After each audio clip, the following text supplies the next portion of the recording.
চলছে কি হয়, তবে এই বৃষ্টির পরিবেশে একটু ঠান্ডা হয়েছে, এটা মানুষের কষ্ট একটু কমছে, কিন্তু বৃষ্টিটা তো হলে মুশকিল হবে।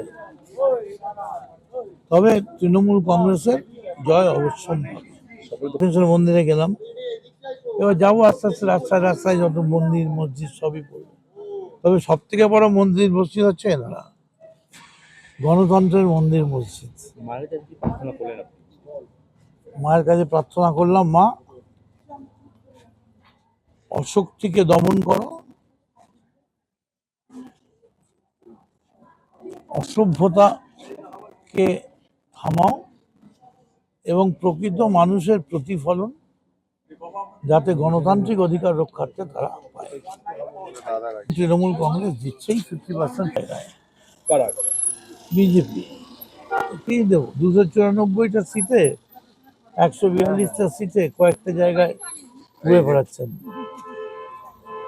ওদের আবার বার্তা দেবো, বার্তা একটাই, তৃণমূল কংগ্রেস ভয়ঙ্কর ভাবে জিতছে এবং মমতা বন্দ্যোপাধ্যায় আবার ক্ষমতায় আসছে। আপনার কেন্দ্রে কোনো 3 নম্বর পড়ছে না, অন্যটায় টিপসে পড়ে যাচ্ছে। 197 বুথে আমি অবজারভারকে কমপ্লেন করেছি।